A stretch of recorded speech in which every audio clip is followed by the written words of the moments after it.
The Mark of Cain. Even if you've never opened a Bible, you know what that means. It's a brand of shame, a scarlet letter for the world's first murderer. It's the sign that separates a man from his community, the visible stain of an unforgivable sin.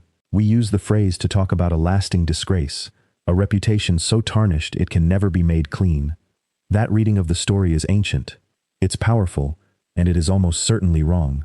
It robs the story of its deep and surprising compassion and replaces it with a simple, brutal morality that the text itself never offers. So today, I want to invite you to look again at one of the oldest stories we have. I want you to unlearn what you think you know about the Mark of Cain, because the part nobody tells you is that the mark was never the curse. It was the opposite. That's what we're studying this week. To get there, we have to go back to the text, to the 4th chapter of Genesis. The story is stark and familiar. Two brothers, Cain and Abel, bring offerings to God. Abel's is accepted, Cain's is not. The reason why has been debated for millennia, but the result is clear. Cain is consumed by rage and jealousy. God sees this, and he speaks to Cain in a moment that is both a warning and an invitation. He says, "Why are you angry?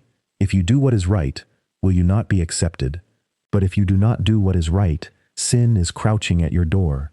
It desires to have you, but you must rule over it." This is one of the most profound moments in Scripture. It's the first time the concept of sin is personified, pictured as a predator waiting to pounce. And God's counsel isn't a command, it's an appeal to Cain's own agency. You must rule over it. We know what happens next. Cain does not rule over it. He invites his brother into the field, and he kills him. The first human death is a murder. The silence of the earth is broken by shed blood. Then comes the question that echoes through history. Where is your brother Abel? Cain's reply is the sound of a soul slamming shut. I don't know. Am I my brother's keeper? Here's the thing. This is the moment where we expect the hammer of divine judgment to fall. And it does, but not in the way we usually imagine. God doesn't curse Cain directly. That alone should slow us down. Listen carefully to the wording in Genesis 4 verse 11.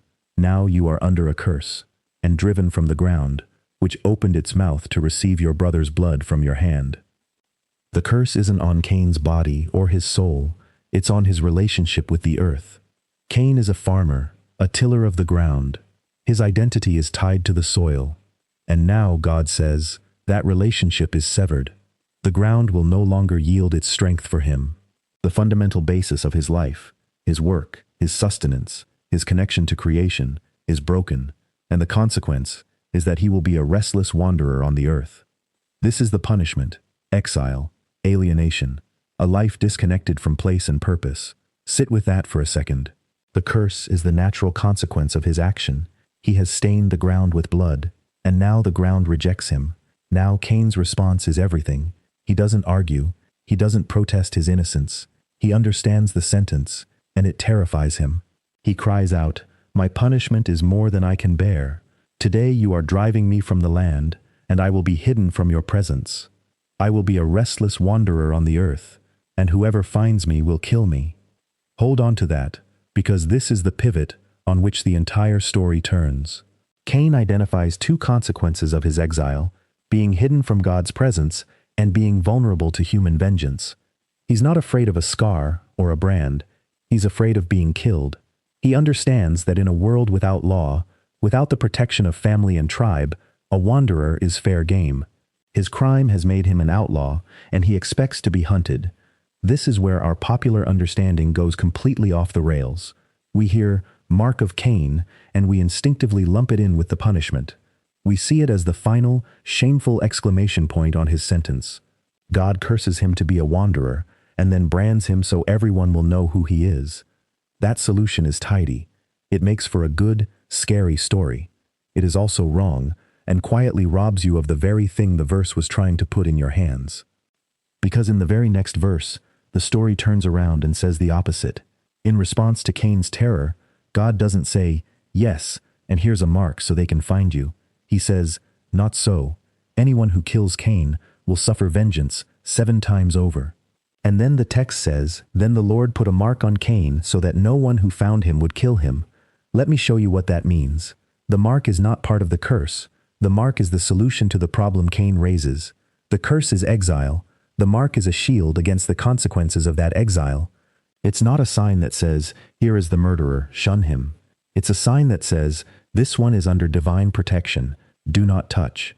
The discovery here is not that God is soft on sin. The murder was horrific, and the punishment of exile was real and devastating. The real wonder is that the punishment is not the final word.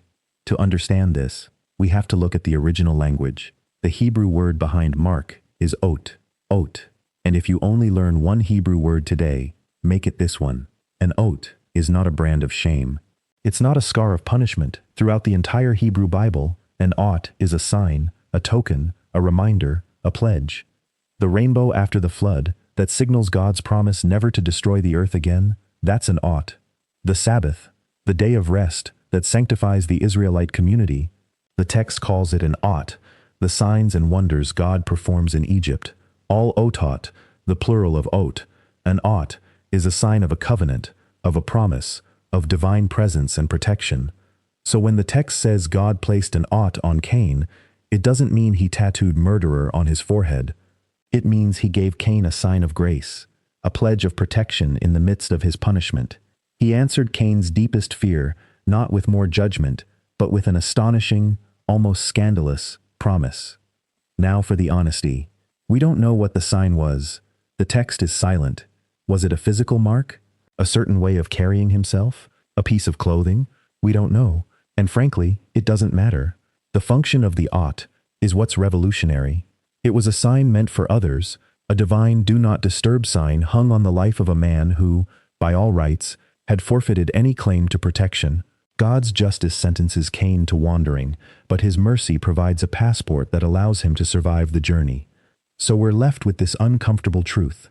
The infamous Mark of Cain was an act of grace, a sign of protection, an ot given to the world's first murderer. Sit with that for a second. This is profoundly unsettling to our modern sense of justice. We want clean lines, we want good guys and bad guys, and Cain is, unambiguously, the bad guy. He murdered his brother out of jealousy. He lied to God's face. So why protect him? Why intervene to save the life of a killer? Here's the thing. If we rush to an answer, we miss the heart of the story. The question then becomes, if the text is this clear, why has our cultural memory been the exact opposite? For 2,000 years, the Mark of Cain has been a symbol of shame, of being cursed and cast out. This misreading has had devastating consequences, even being used grotesquely in history to justify racism and oppression, branding entire peoples as cursed. That alone should slow us down and make us ask, what did we miss? The part nobody tells you is that God's action here is not about condoning Cain's sin. It's about stopping its spread. Remember Cain's fear, whoever finds me will kill me. He anticipates the birth of the blood feud, the endless cycle of revenge. I killed, so I will be killed, and my killer will be killed, and on and on. God's response is to break that cycle before it even begins. Anyone who kills Cain will suffer vengeance 7 times over. This isn't just about protecting Cain as an individual. It's a divine decree against vigilantism. It's God declaring that the cycle of violence stops here. Justice and vengeance belong to God, not to humanity. The ot, the sign, is the public announcement of this new rule. It says this person, despite what he has done, remains within the scope of my concern. Vengeance is off the table. Let me show you what that means in the broader story. This act of preservation, as uncomfortable as it is what allows human history to continue. What does Cain do after this encounter? The text tells us he went out from the Lord's presence and lived in the land of Nod, east of Eden. And then he built a city, and he had a son, Enoch, and his descendants, the text tells us, become the fathers of those who live in tents, who play the harp and flute, who forge tools of bronze and iron. Hold on to that, because it's staggering. Civilization, in this story, is founded by the line of a murderer under a sign of protection. Art, music, technology, urban living, it all flows from the man God refused to let be killed. The story doesn't whitewash Cain's crime. He is still in exile, living east of Eden, a metaphor for a life lived outside of paradise, in the hard reality of a broken world. But in that broken world, he is not just a wanderer, he is a builder. His life is not erased, it's repurposed. The story turns around, and says the opposite of what we expect. We expect a story about total condemnation. Instead, we get a story about the messy, complicated, and resilient continuation of the human project. It suggests that even from the wreckage of our worst failures, something new can be built. Not something perfect, but something that continues. Now for the honesty. This is a hard teaching. It's easier to believe in a God who simply obliterates evil. It's harder to believe in a God who draws a line of protection around it, not to endorse it, but to contain it and prevent it from consuming everything else. It's a God who insists on being the sole arbiter of life and death, even for those who have taken a life. The discovery here is not that murder is okay. The curse of exile is real and painful. The discovery is that even in the face of our most horrifying acts, God's first impulse in this story is not to amplify the chorus of condemnation, but to speak a word of preservation that breaks the cycle of revenge. The real wonder of the Mark of Cain is not how it shames him, but how it saves him, and in doing so, saves the human community from its own self-destructive thirst for vengeance. It redefines justice. It's not just about punishing the guilty, it's about preserving the future. It's about God's stubborn refusal to abandon the human project, even when its first participants fail so spectacularly. So, the Mark of Cain. It's not a brand of shame, it's not a scarlet letter, it is a sign of a difficult, radical, and world-shaping mercy.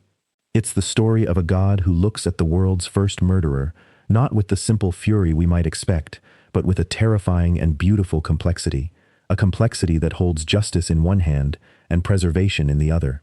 The story isn't asking if we can forgive Cain, it's asking if we can worship a God who refuses to throw him away.